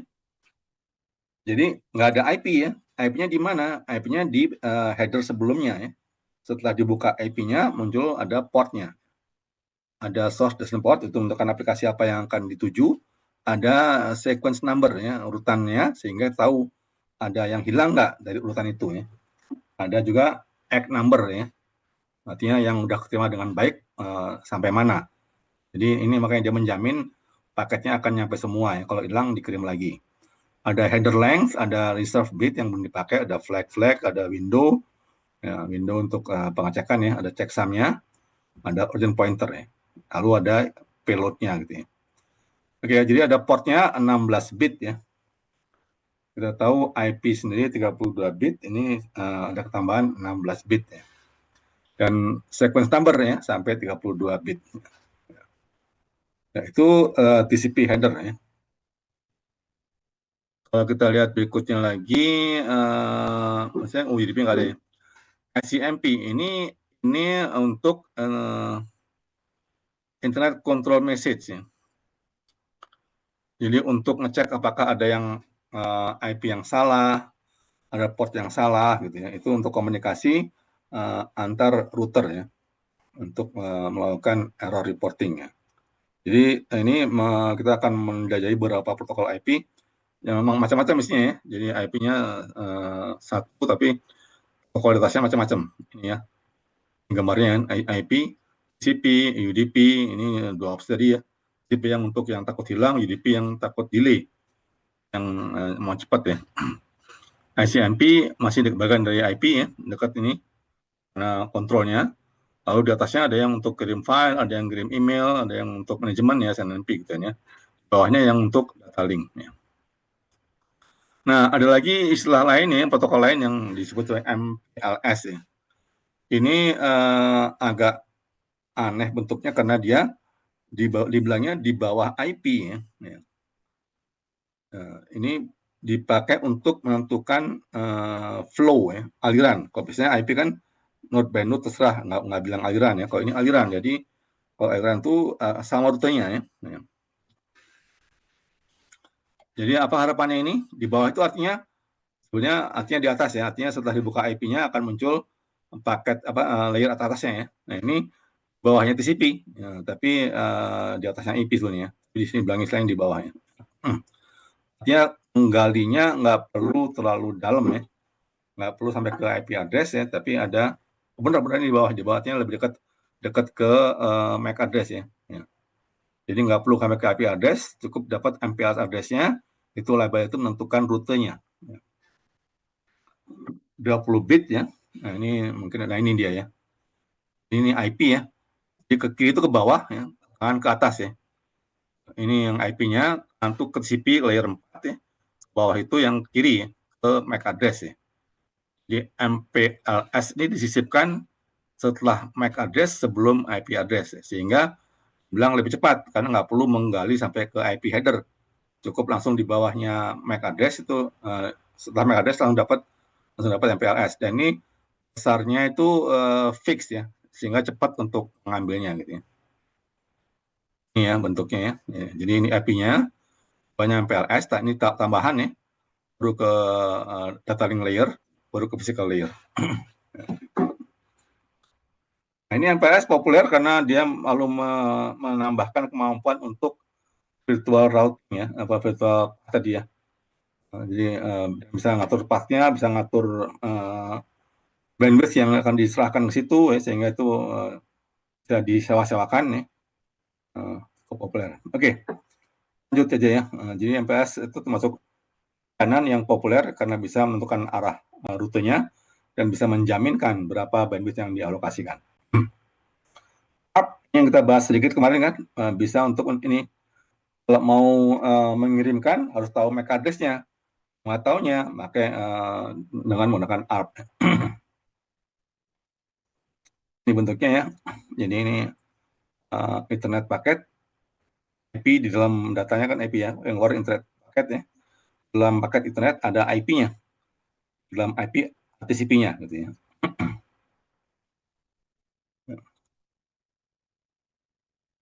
Nah, ada MAC receiver, MAC sender. Kalau dia tujuannya broadcast FFF, lalu ada permintaan untuk sini ya, itu disimpan di bawahnya. Langsung ke TCP sih ya, jadi nggak kelihatan ini. Kalau DHCP adalah mekanisme untuk mendapatkan IP address secara otomatis ya. Karena sekarang kan orang seringkali keluar masuk ya, nyambung nggak nyambung gitu ya. Dan itu kalau dikonfigurasi secara manual repot, maka pakai yang otomatis itu DHCP. Nah ini artinya ada servernya yang mengatur ya, yang memberikan address, ada protokolnya. Dynamic IP assignment ya, lebih efisien dan lebih mudah. Dia punya tabel yang berisi IP address yang bisa diberikan. Begitu dia connect, dia akan nanya, siapa servernya, saya minta IP dong gitu ya. Biasanya lalu diberikan IP address dengan ada waktunya, biasanya sejam apa gitu ya, tapi kalau masih aktif akan jalan terus gitu ya. Dan ini biasanya langsung otomatis renew, kita nggak perlu mikir lagi ya. Itu kita connect ke jaringan, langsung dapat IP address melalui DHCP. Kalau kita konfigurasikan, ada kemungkinan duplikasi ya, sehingga seringkali ada konflik. Nah, berikutnya lagi tentang NAT ya. Itu yang menjembatani antara public area dan private area.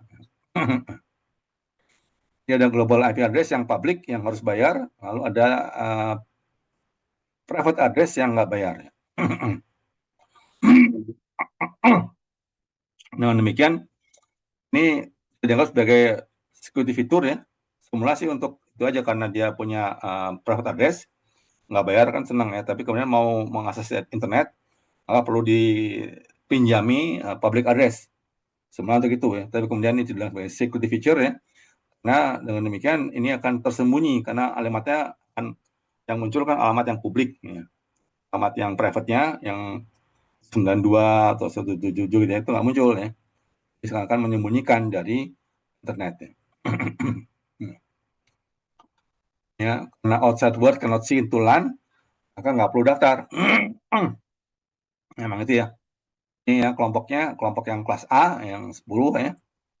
Kelompok yang kelas B, kelompok yang kelas C. Nah. Jadi kalau dia pakai NAT, maka di gateway itu akan diganti dengan alamat yang publik. Satu jawaban datang akan dicek lagi, dikirimkan ke yang tadi pinjam address ya. Nah, ini ya.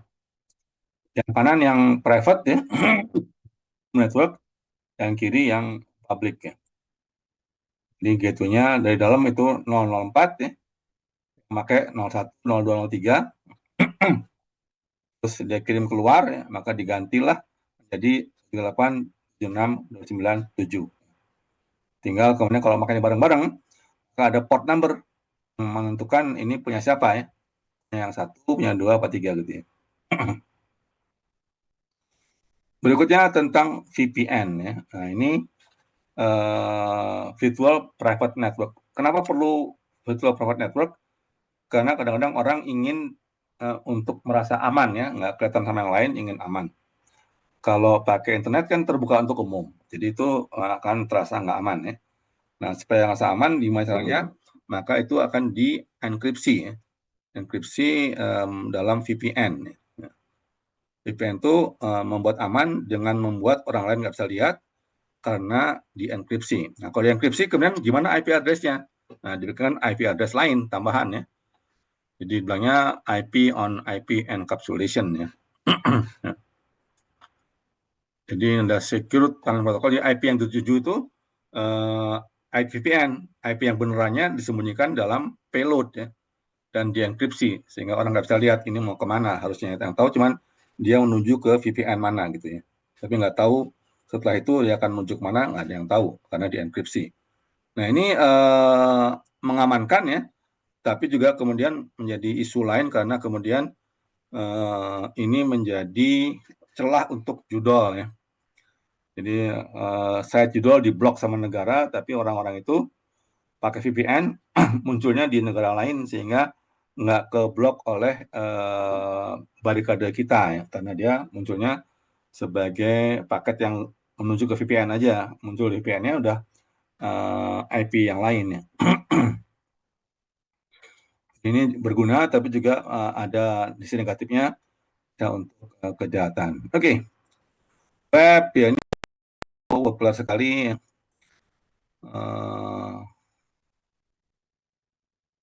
Caranya gimana? Nggak usah lah ya, udah bosan ini ya. Ini ada protokolnya, ada node-nya, ada path-nya.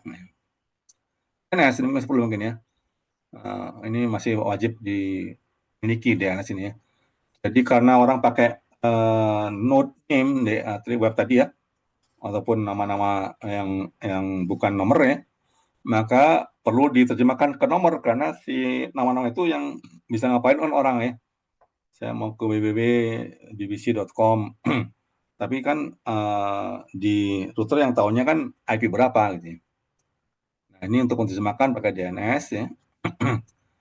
Ini berstruktur juga ya, domainnya berstruktur ya.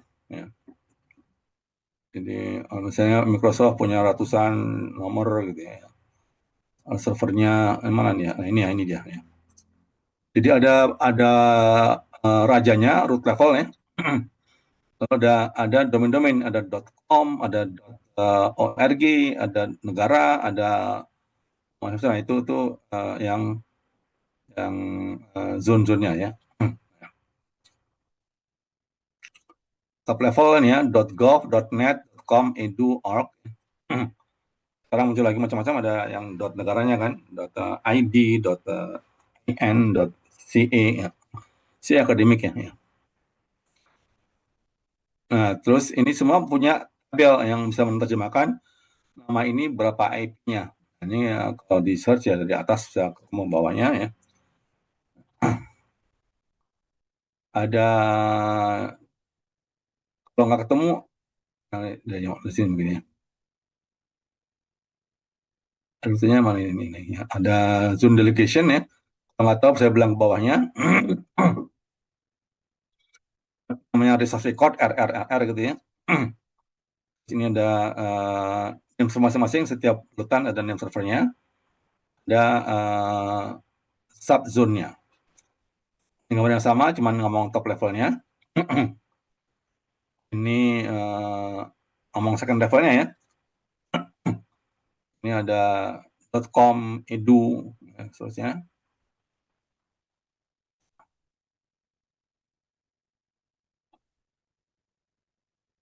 Mesti ada caranya, ada tahapan kerjanya.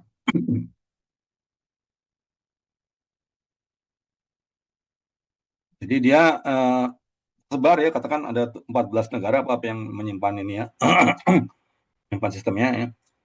Tapi dia seakan-akan kayak satu sistem. Apa? Karena dia pakai tadi ya. Ini yang kerja ini ya, ini yang penting kali ya. Jadi katakan ini, ntar dulu, gimana kecilin dulu dikit ini, gimana kecilinnya.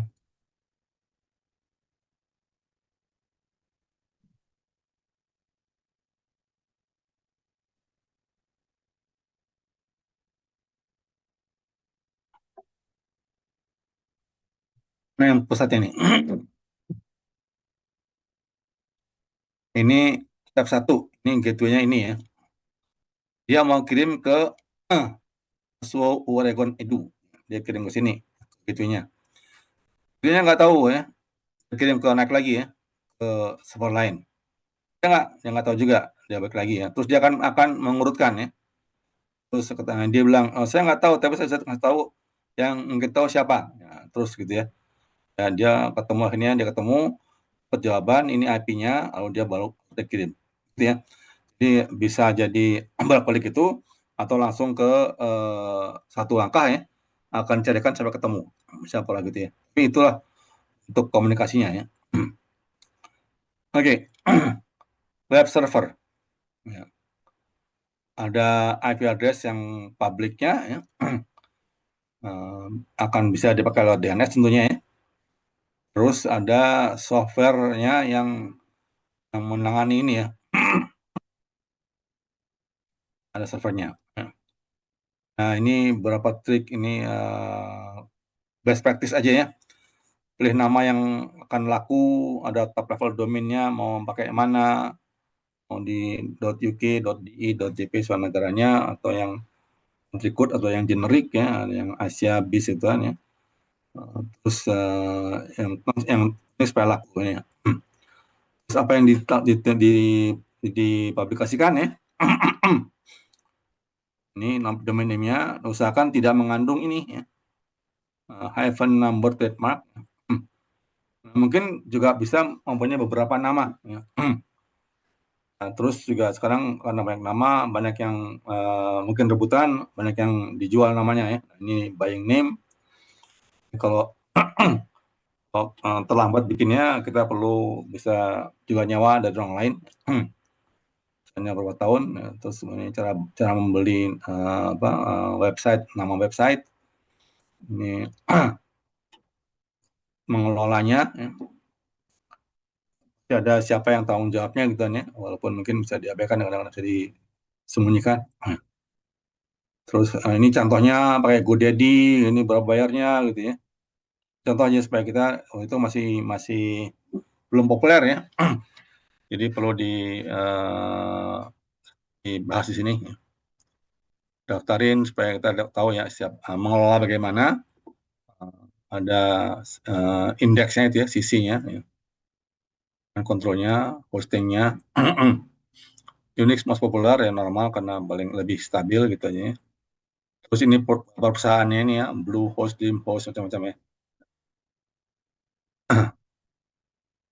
Ada apanya aja, biasanya ada web servernya, ada FTP-nya untuk menyimpan file ya. Setelah dapat itu kita bisa login situ, bisa memodifikasi, bisa membuat web page-nya. Terus contohnya ini berapa storage-nya ya. Nah, ada si panel untuk mengendalikannya ya. Ini GoDaddy masih populer, masih hidup sekarang nih. Terus ini isi DNS-nya ya. S1 my class ini dia dicontohkan di kelasnya nih. Ini dari kampus lain kita contek ini. Terus kan web servernya ya. Oke, setelah ini dibuat lalu berhasil ya. Udah bisa nih, udah hidup nih. Udah punya index of, udah berhasil nih, udah hidup. Nah, kemudian dilengkapi ya. Nah, ada email account-nya. Terus ini WordPress populer, walaupun perlu diupdate ya. Kalau lewat update-nya bisa kena serang karena banyak ada kelemahan-kelemahannya, ada vulnerability ya. Si panel file ini oke lah ini ya. Oke, ini juga masih cerita aja ya. Apa service-nya yang ada, email udah jelas, sering semua yang pakai, sekarang pakai web-based ya. Dulu bukan web-based, itu kita langsung ke UI-nya pakai text-based. FTP ngirim-ngirim file sekarang juga udah nyampur ke web page ya. Tinggal klik. Kalau dulu harus ngetik FTP dan namanya apa. Net itu kalau login ya. Lalu teleponi, kita sekarang udah embed ke WhatsApp dan sebagainya. Reserve itu untuk layanan untuk jualan atau apa ya, untuk daftar blog kayak sekarang ya. Net juga ini mirip-mirip sama itu. Sekarang udah dikemas dalam bentuk lain ya, streaming audio video, sekarang udah banyak macam-macam, ada YouTube dan sebagainya. Ya, messaging sekarang dikuasai oleh TikTok dan WhatsApp. Untuk bisnis, ya, e-commerce, ya. Jadi karena dengan internet lalu jarak itu nggak berarti dan orang nggak perlu jalan-jalan ya, maka populer sekali ya, sehingga untuk jualan itu sangat-sangat cocok ya. Nah, ini ada berbagai area dan berkembang terus. Jadi banyak sekali ide-ide baru dari mulai judi sampai ke macam-macam lainnya itu muncul terus ya.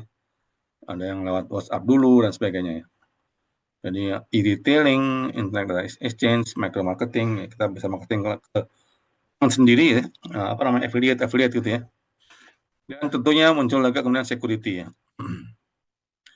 Nah, cookies itu adalah catatan ya. Mestinya internet itu stateless ya, artinya kita nggak menyimpan apa-apa, tapi kemudian ternyata merepotkan kalau kita login sekali, kemudian kita belum selesai, terpotong, berhenti, mau kembali kita login lagi, nah itu repot.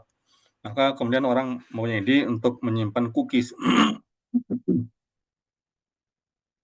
Cookies tambahan ya. Jadi memang itu lalu kita menghemat waktu, nggak kalau mengulang-ulang nggak perlu login lagi, tapi juga nambah kerentanan. Lalu kita bisa dilihat tadi kemana aja gitu ya. Ada state information ya. Dan ini juga bisa dibaca oleh orang lain kadang-kadang ya. Ada orang-orang yang sengaja nanya ke kita, boleh baca cookie-nya nggak? Dia akan tahu kita kemana aja. Memang dia bilang ini hanya untuk keperluan apa ya, untuk konfigurasi atau untuk merapikan apa memperbaiki layanan ya.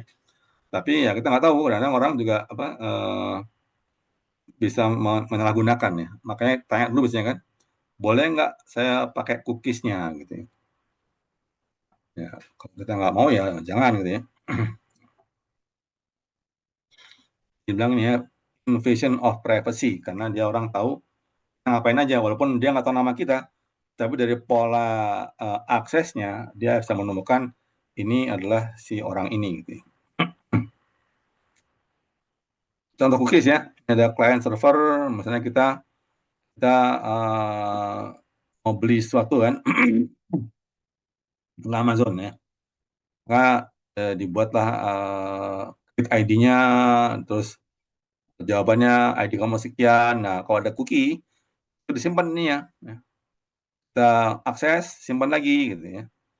Kita akses, simpan lagi. No, kita nggak log out kan, simpan lagi. Nah, kalau kemudian kita setelah seminggu lewat kita visit lagi, si cookie-nya masih ingat bahwa kemarin itu sampai tahap mana gitu ya. Sehingga itu menghemat waktu ya. Kita nggak perlu ngulang lagi dari login lagi. Itu keuntungannya ya. Cuman kadang-kadang ada orang lain yang bisa membaca cookie ini ya. Tahu kita ngapain aja ya.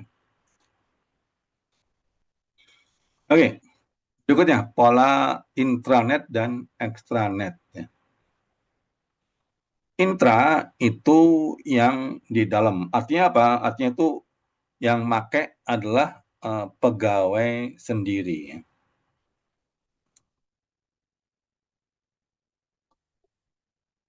Pegawai sendiri ya. Baik di kampus maupun di luar kampus ya, baik dia di perusahaan maupun dia sedang di luar, itu selama dia pegawai sendiri namanya intranet. Nah, kalau yang pakai itu bukan pegawai, maka jadi extranet. Ya, ini bukan soal lokasi ya, ini soal ke orangnya, orang dalam atau orang luar. Kalau orang dalam namanya intranet, kalau orang luar artinya vendor apa gitu ya, itu menjadi extranet. Ya. Jadi kalau kita dari luar connect ke UI ya, membaca katakan bukan email lah ya, jurnal itu tuh masuknya ke kita pokoknya yang lewat SSO itu artinya udah intranet. Ini pasarnya ya, apa yang laku, shared hosting paling populer, backup service sampai ke application hosting SaaS, software as a service.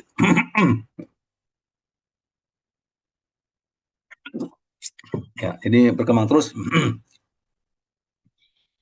Backup service, broadband, net service, email hosting, colocation, monitoring, registration, webmail, hosting, firewall, ya. Hosting, virtual private server, VPS, virtual private network, professional service dan sebagainya. Itu berkembang terus ya. Ini 2015 ya, jadi memang sudah anggotanya juga malas kebanyakan ya. Nah, internet itu masih ada yang ngelola ya, jadi nggak selamanya nggak bebas sama sekali. Nah, ada namanya Internet Governance. Ini kumpulan berbagai negara ya, IGF namanya. Negara, private sector, civil society, dan sebagainya ini ya, yang mengatur penggunaan internet. Ya. Dulunya ini ya, dulunya 60 sampai 94 itu NARPA bikin tahun 60, CBIP dibikin tahun 70, ITF tahun 86. Nah, tahun 94, 98 ada masalah ya. DNS itu dikontrakkan ke perusahaan NS ya. Yang kontrakin siapa? NSF ya, National Science Fund, National apa ya, ya. Yang kontrakin negara. Nah, ini salah karena kenapa diberikan ke swasta ya. Maka kemudian dibikinlah ini solusinya, ada ICANN ya. ICANN yang menggantikan solution ya. Sekarang jadi milik ini yang mestinya non profit sih walaupun terbayar. Nah, terus mulai rapat tiap tahun lah. Nah, SIS ya. SIS ini 2003 mulai ngobrol tapi nggak bisa selesai ya. Sampai 2005 bikin lagi lah yang baru WGIG ya. Nah, terus SIS ini kemudian menerima potnya WGIG, karena yang terakhir sekarang IGF ya. Nah, IGF ini sekarang jalan terus ya. Global IGF dan ini ya, IS. Oke. Oke. Ini hanya ngomong tentang layer aja ya, bahwa setelah di atas infra itu ada standar dan ada application ya. Di infranya mungkin sama ya, tapi standarnya macam-macam. Mestinya juga ada lagi regulation yang ngatur ini ya. Jadi ini kita lihatnya berlapis ya. Jadi infra yang sama itu bisa dipakai untuk berbagai aplikasi ya. Dan standarnya kadang-kadang belum muncul. Nah, ini udah pasti yang ini jalan ya. TCP IP, DNS itu udah standar RFC namanya ya.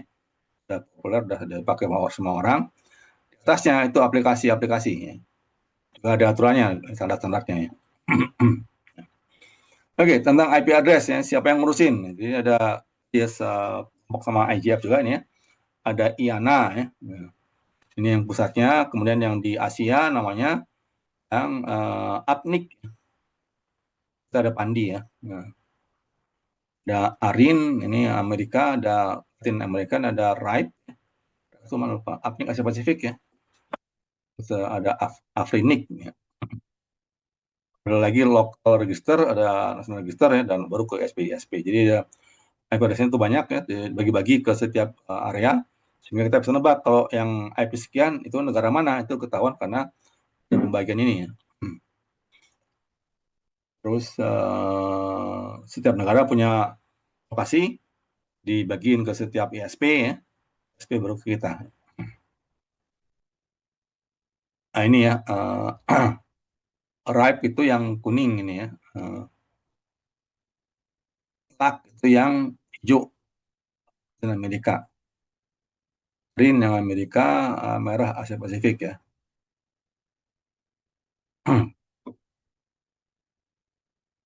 Register di Indonesia, dulu ABGI dan IDNIC dulu ya, IDNIC ya. Untuk IDTLD, terus sempat dipegang IPTECnet ya. Sekarang Pandi ya, Pandi megang CoID, ORID, WebID, dan seterusnya ya. Yang government GoID sama MilID. Penggunaan ya tentu makin populer karena memang memudahkan sekali ya, sehingga mau nggak mau pasti orang pakai lah ya. Jadi ini nggak salah waktu aja. Begitu dia ada waktu, ada gadgetnya, orang akan beli pulsa ya, akan beli ini kuota untuk internet ya. Karena dengan informasi menjadi hiburan ya. Pengguna yang banyak mahasiswa, karena ini mungkin sekarang ya, mungkin nanti akan merata ya. Nah, dulu mungkin mahasiswa duluan karena sesuai dengan pendidikan ya. Mungkin udah banyak ya, anak-anak dan sebagainya. Yang banyak untuk apa? Perangkatnya banyak kan mobile yang biru ya. Terus Yang ini banyak emang antara mobile komputer yang kuning ya. Terus ada yang komputer doang yang merah. Untuk apa? Untuk belanja sekarang macam-macam lah ya. Ini semua orang asing ya, jadi Facebook semua orang. Kita yang perlu kita ingat, kita tuh cuma tidak punya kedaulatan ya, karena semua ini dari luar ya. Kita akan menggunakan layanan mereka dan data kita juga akan keluar. Jadi nggak cukup dengan kedaulatan data, tapi juga aplikasi harusnya kita juga punya kedaulatan ya. Nah kalau kita pola tertutup kayak Cina itu, dia akan hanya menggunakan yang punya dia sendiri. Ya, ada WeChat dan sebagainya ya, Baidu gitu ya. Kalau kita terbuka, ya kita pakai Google, pakai Facebook dan sebagainya ya. Terbuka memang untungnya kita lalu bisa setara sama yang lain ya. Tapi karena kita tidak industrial begitu, tidak kreatif, sehingga kita terbuka tapi kita menjadi konsumer kebanyakannya.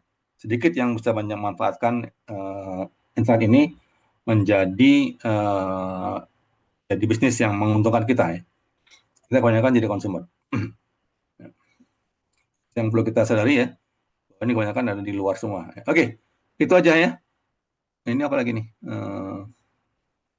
Oh ini yang ini ya, di UI ya. Ini dengan UI ya. Putar UI. Ya. Ya. Ini mungkin udah lama ya. Ya. Tapi masih mirip-mirip lah ya. Yang dalam perubahan sih. Ya. Oke, itu aja ya. Ada pertanyaan sebelum kita tutup ya. Saya stop share dulu. Ya, oke. Jadi ada. Izin bertanya, Pak.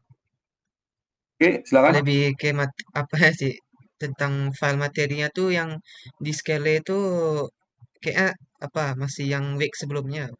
Oh iya, masih di hide ya. Oke, yang hidden Iya. ya. Iya, yang nggak apa, ntar saya share lah ya. Ya, ini kan belum akan quiz lagi kan, quiz baru kemarin ya. Jadi masih agak lama quiznya nggak. Mungkin saya open ya. Oke, itu aja ya. Silakan yang lain, nanti kalau dapat filenya silakan dibuka dan dicek ya. Satu persatu semua kalimat harus dicek gitu ya. Nanti kalau ada quiz sudah siap ya. Baik, itu aja. Saya tutup ya. Depan insya Allah kita offline lah ya. Oke, selamat sore semuanya. Assalamualaikum. Kita tutup ya. Terima kasih Bapak. Terima Terima kasih, kasih, Terima Bapak. kasih, Bapak. Assalamualaikum Waalaikumsalam. warahmatullahi wabarakatuh. Bapak. Recording stopped.